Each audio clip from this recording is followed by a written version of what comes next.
नमस्कार दोस्तों। अब आज फिर हमारे YouTube चैनल पर आप लोगों का स्वागत है। जैसे कि हम साइंस की जीएस की वीडियो लेके आए थे पिछली क्लास में, तो हमने टेम्परेचर के बारे में पढ़ा था कि टेम्परेचर के मापने के 4 स्केल है।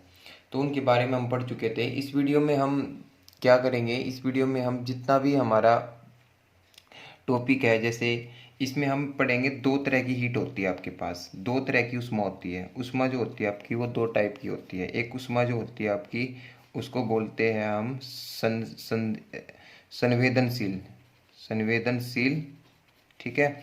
और दूसरी उष्मा जो होती है वो होती है आपकी गुप्त उष्मा, ठीक है।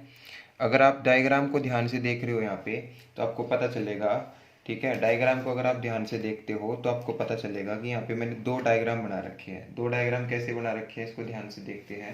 तो जो पहले डायग्राम में दिया है, एक पानी है। जो पानी है ना, पानी का तापमान 20 डिग्री सेल्सियस था और ये बदलकर पानी का तापमान 30 डिग्री चला गया। तो आपने क्या किया, जो हीट दी थी आपने इसको, यहाँ पे जो आपने हीट दी है इसको, वो हीट ने तापमान को बढ़ा दिया। तापमान पहले 20 डिग्री था, अब 30 डिग्री है। तो जो तापमान को बढ़ाए और अवस्था को ना बदले, तो उस हीट को, उस उष्मा को हम क्या कहते हैं, संवेदनशील उष्मा कहते हैं।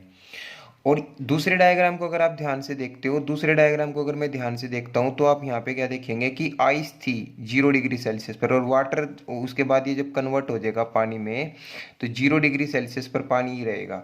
मतलब तापमान आपने जो उसको उष्मा दी, वो क्या किया उसने, 0 डिग्री पे जो आइस थी आपकी वो वाटर में कन्वर्ट हो गया। मतलब अवस्था परिवर्तन हो गया, बट तापमान में परिवर्तन नहीं हुआ। तो उष्मा के दो काम होते हैं। एक तो तापमान बढ़ाने में, जो तापमान बढ़ाने में उष्मा लगती है उसको कहती है संवेदनशील उष्मा।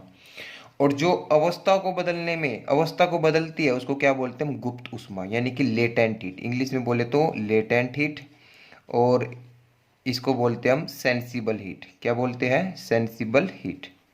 क्लियर। तो इसका मतलब क्या है, उष्मा ताप को बढ़ा भी सकती है और नहीं भी। कई बार क्वेश्चन पूछ लेता है कि बताइए उष्मा का काम क्या होता है, ताप बढ़ाने के लिए, ताप नहीं बढ़ाने के लिए। तीसरा, ताप बढ़ा भी सकती है और नहीं भी। तो आपका आंसर क्या होगा, एग्जैक्ट जो आंसर होगा वो ये होगा कि इसका मतलब तापमान को बढ़ाया भी जा सकता है और नहीं भी बढ़ाया जा सकता है। तो आपको यहाँ दो उष्मा के बारे में पता चला, एक संवेदनशील उष्मा, दूसरी क्या है आपकी गुप्त उष्मा। संवेदनशील जो उष्मा होती है, जो गुप्त उष्मा होती है, संवेदनशील वो होती है जो तापमान में परिवर्तन कर दे। जो उष्मा तापमान परिवर्तन में काम आए उस उष्मा को हम क्या कहते हैं, संवेदनशील उष्मा कहते हैं। जो उष्मा अवस्था परिवर्तन में काम आए, अवस्था परिवर्तन के काम आए, उस उष्मा को हम क्या कहते हैं भाई, आपका गुप्त उष्मा कहते हैं। तो यहाँ तक बात समझ में आई। तो हम पढ़ेंगे थोड़ा सा इनके बारे में, देखते हैं गुप्त उष्मा क्या होती है। जो उष्मा अवस्था का परिवर्तन करे, तापमान को न बढ़ाए, उसको हम क्या कहते हैं, गुप्त उष्मा, यानी कि लेटेंट हीट बोलते हैं। क्या बोलते हैं, लेटेंट हीट। बहुत इंपॉर्टेंट टर्म है दोस्तों, बहुत बार क्वेश्चन इससे पूछा जाएगा। साइंस में, फिजिक्स में ज़्यादातर क्वेश्चन पूछा जाता है लेटेंट हीट के बारे में। तो लेटेंट हीट के बारे में आपको पता चल चुका होगा, ठीक है। अब ये जो डायग्राम आपको दिखाई दे रहा है, ये डायग्राम इतना इंपॉर्टेंट है कि जिसकी अपने आप में ही एक वैल्यू है। देखिए, सबसे पहले मैंने क्या कर दिया, मैंने एक माइनस के 10 डिग्री सेल्सियस पर एक बर्फ लिया और उसको गर्म करना, उसको उष्मा देना स्टार्ट किया।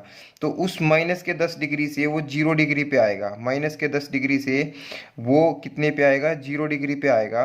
तो इसका मतलब क्या है कि तापमान में परिवर्तन हो चुका है। तापमान में परिवर्तन हो चुका है। जो तापमान में परिवर्तन के लिए जो आपने हीट दी है, उष्मा दी है, उस हीट का नाम क्या होगा, सेंसिबल हीट होगा। जैसे ही यहाँ पे वो 0 डिग्री में आइस में कन्वर्ट हो जाता है, उसके बाद जब आप उसको जो भी हीट दोगे तो वो हीट उसके अवस्था में परिवर्तन करेगी। मतलब 0 डिग्री पर जो आइस था ना आपका, वो 0 डिग्री के वाटर में कन्वर्ट कर देगा उसको।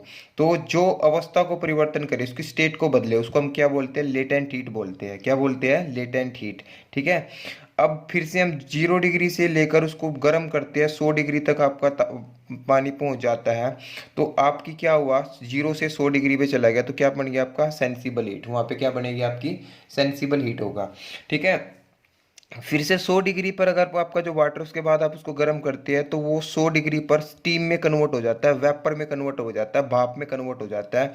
तो उस समय वहाँ पे हमारी कौन सी हीट लगेगी जो अवस्था परिवर्तन करे, लेटेंट हीट।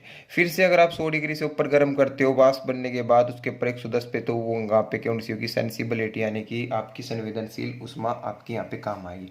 तो इस डायग्राम से हमें कुछ ज़्यादा पता नहीं चला, बस इस डायग्राम से हमें ये चीज़ पता चला, ठीक है, कि क्या, कि अगर कोई टेम्परेचर को बढ़ाए तो सेंसिबल हीट, जो अवस्था को परिवर्तन करे लेटेंट हीट। ठीक है, 0 डिग्री पर दो केस बनते हैं। 0 डिग्री से 0 डिग्री पर जो होता है वहाँ पे लेटेंट हीट, इसको बोलते हैं LHF, latent heat of fusion. क्या बोलते हैं इसको हम, लेटेंट हीट ऑफ फ्यूजन। इसको यहाँ ध्यान से देखो, लेटेंट हीट ऑफ फ्यूजन बोलते हैं।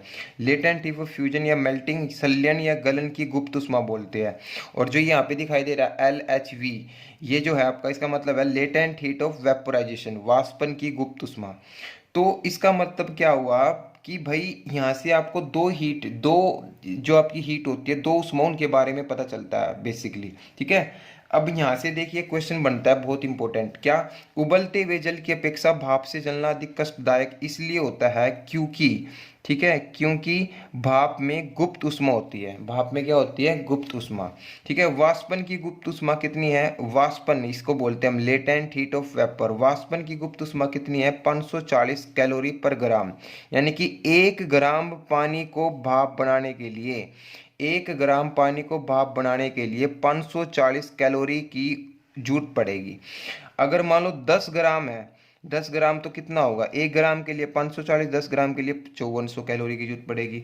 तो गलन या संलयन की गुप्त उष्मा क्या होती है, 80 कैलोरी पर ग्राम। गलन या संलयन की क्या होगी, 80 कैलोरी पर ग्राम। मतलब इसका मतलब क्या होता है, इसका मतलब ये होता है कि आपको 1 ग्राम बर्फ को गलाने के लिए, पानी बनाने के लिए 80 कैलोरी उष्मा की जरूरत पड़ेगी। तो यहाँ पे दोनों इंपॉर्टेंट है, याद रखनी है आपको। तो ऐसा यूनिट क्या होती है लेटेंट हीट की, ऐसा यूनिट क्या होती है लेटेंट हीट की, देखो यहाँ पे कैलोरी को बदल देंगे जूल में और ग्राम को बदल देंगे किलोग्राम में, तो ऐसा यूनिट आ जाता है कभी भी।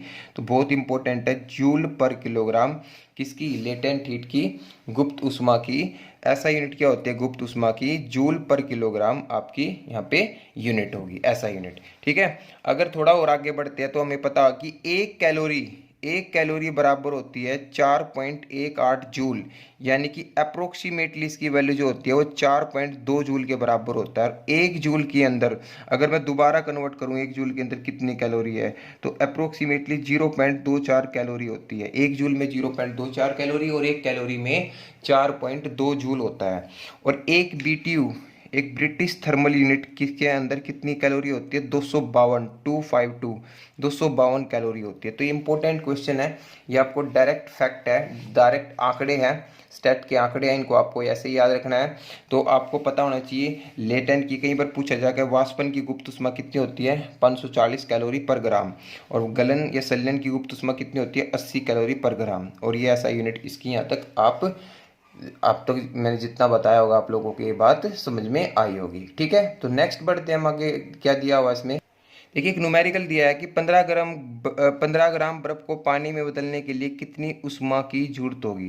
15 ग्राम बर्फ को पानी में बदलने के लिए, अब देखो बर्फ को ना पानी बनाना है, बर्फ का पानी कहाँ पे, 0 डिग्री पे बर्फ जमता है, 0 डिग्री पर ही पानी बनता है। मतलब यहाँ पे आपको पता है क्या, संलयन की गुप्त उष्मा कितनी होती है, संलयन की गुप्त उष्मा लेटेंट हीट ऑफ फ्यूजन कितनी होती है, 80 कैलोरी पर ग्राम होती है। मतलब 1 ग्राम को पिघालने के लिए आपको 80 कैलोरी की जरूरत पड़ती है।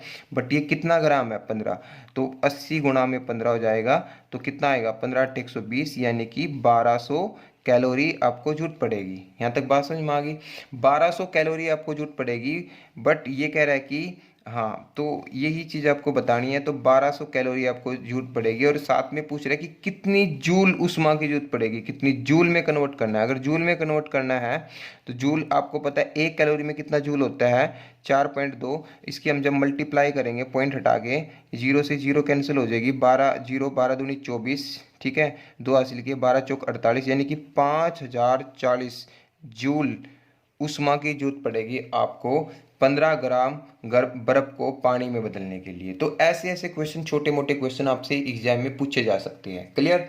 अगर आपको वो आंकड़ा पता है तो उससे आप निकाल सकते हो। आगे बढ़ते हैं, हम अगले एक और न्यूमेरिकल उठा के देखते हैं। देखिए, थोड़ा और पढ़ लेते हैं पहले हम। एक यहाँ पे टर्म निकल गया है विशिष्ट उष्मा, जिसको बोलते हैं इंग्लिश में स्पेसिफिक हीट।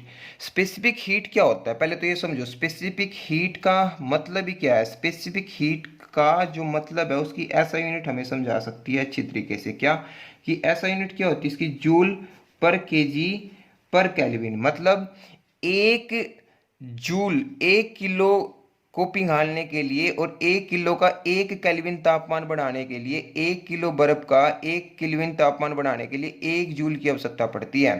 बट इसकी अदर यूनिट जिसमें ज़्यादातर न्यूमेरिकल सोल्व करने पड़ेंगे आपको, जूल को हम किस में कन्वर्ट कर देंगे, कैलोरी में, और ग्राम को किस में कन्वर्ट कर देंगे, किलोग्राम को किस में कन्वर्ट कर देंगे, ग्राम में, और केल्विन को बदल देंगे डिग्री सेल्सियस में। तो ये बहुत इंपॉर्टेंट है, इससे रिलेटेड कुछ से पूछे जाएंगे। जैसे यहाँ पे दिया, इसकी अदर जो यूनिट है ना, दूसरी यूनिट, वो क्या है, कैलोरी पर ग्राम सेल्सियस। ये आपकी यूनिट है, जिसके ऊपर एक न्यूमेरिकल ले लेते हैं। जल की विशिष्ट उष्मा बोलते हैं इसको। जल की विशिष्ट उष्मा क्या होती है, 1 कैलोरी, ठीक है, 1 ग्राम और 1 डिग्री सेल्सियस बढ़ा देता है। एक ग्राम बर्फ लो, ठीक है, जल लो, 1 ग्राम जल लो, और उसको 1 डिग्री तापमान बढ़ाने के लिए उसको 1 कैलोरी देनी पड़ेगी हमें। कितनी कैलोरी देनी पड़ेगी, 1 कैलोरी हमें इसको पे करनी पड़ेगी। ठीक है, तो एक न्यूमेरिकल उठा लेते हैं ताकि आपको इस चीज़ समझ में आ जाए। ठीक है, न्यूमेरिकल में देखते हैं क्या दिया है।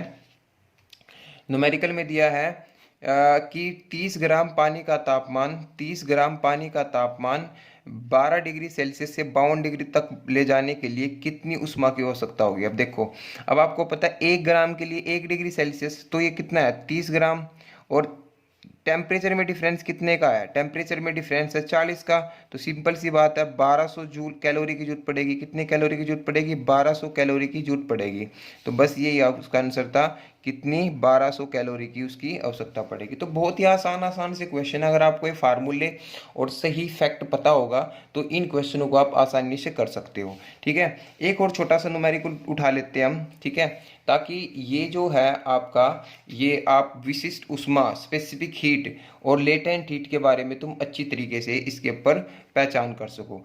तो अगर मैं बात करता हूँ, ध्यान देना भाई, 1 किलो, ठीक है, 1 किलो पानी का तापमान, ठीक है, 50 डिग्री तक ले जाने में कितनी उष्मा की आवश्यकता पड़ेगी। देखिए भाई, 1 किलो का मतलब कितना होता है, 1000 ग्राम, क्योंकि जो विशिष्ट उष्मा का फार्मूला होता है, विशिष्ट उष्मा का फार्मूला होता है, विशिष्ट उष्मा का फार्मूला क्या होता है, कैलोरी, ठीक है, ग्राम पर डिग्री सेल्सियस।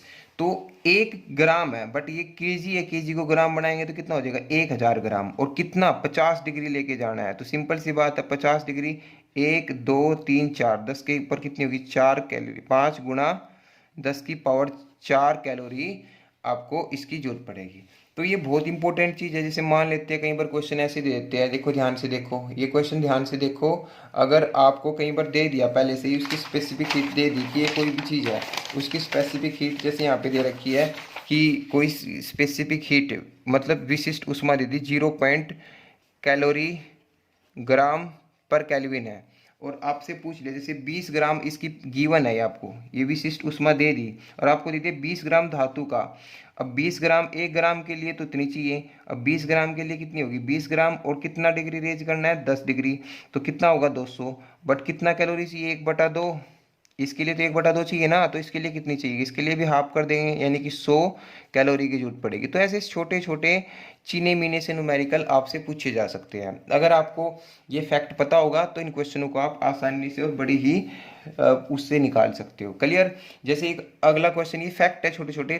तप्त थैलों में जल का उपयोग इसलिए होता है क्योंकि जल की विशिष्ट उष्मा ज़्यादा होती है। जल के अंदर जो विशिष्ट उष्मा होती है ना, वो ज़्यादा होती है, इसलिए तप्त थैलों में हम इनका यूज करते हैं। तो आपको मैंने यहाँ तक जो बताया वो आपको पता होना चाहिए। विशिष्ट उष्मा के बारे में बताया और गुप्त उष्मा के बारे में बताया, ठीक है, और इनसे रिलेटेड मैंने आपको न्यूमेरिकल कराया, इनकी ऐसा यूनिट मैंने आपको बताया अच्छी तरीके से, और मैंने आपको बताया कि एक कैलोरी में कितने जूल होते हैं, 1 कैलोरी में, ठीक है, 4.18 या 4.2 जूल होते हैं, और 1 जूल में कितना होता है, 0.24 कैलोरी होती है। 1 जूल में कितने, 0.24 कैलोरी होती है, ठीक है। और 252, ठीक है, BTU, एक BTU में कितने कैलोरी होती है, 252 कैलोरी आपकी होती है। क्लियर। तो यहाँ तक मैंने आपको जो कराया है, आप यहाँ तक इन चीज़ों को पढ़ के आना। हम नेक्स्ट क्लास में इससे आगे तो मैं देखो आप लोगों को ज़्यादा नहीं कराऊंगा, मैं धीरे धीरे करके आपको साइंस के अच्छे अच्छे क्वेश्चंस, अच्छी अच्छी बातें बताने की कोशिश कर रहा हूँ। आपको पजल करने की बिल्कुल भी मेरी कोई ऐसी है नहीं, क्योंकि अगर आप ध्यान से देखो तो जो साइंस है वो बहुत ही पजल करने की चीज़ होती है, क्योंकि ज़्यादातर बच्चे जो होते हैं वो अगर गवर्नमेंट जॉब की एग्ज़ाम की तैयारी करें, उनमें से लगभग जो बच्चे होते हैं वो आर्ट वाले होते हैं, जिनको 11वीं और 12वीं में साइंस उनके पास थी नहीं, वो 10वीं तक ही साइंस पढ़ते हैं, और वो भी फैक्ट के तरीके से ना पढ़कर उनको रट्टे मार कर पढ़ते हैं। इसलिए मैं आपको धीरे धीरे इन चीज़ों के बारे में पढ़ा रहा हूँ, ताकि आप साथ के साथ इतना कर सको कि अगली क्लास आपके ढंग से समझ में आए। ठीक है, तो मिलते हैं हम अपनी नेक्स्ट वीडियो में। और ये हमारी साइंस की यहाँ तक की वीडियो हो चुकी है, 2 पार्ट हो चुके हैं। पहले पार्ट में हम तापमान के बारे में पढ़े थे, इस पार्ट में हमने ऊष्मा के टाइप के बारे में पढ़े हैं। ठीक है, मिलते हैं हम अपनी नेक्स्ट वीडियो में। धन्यवाद, थैंक यू।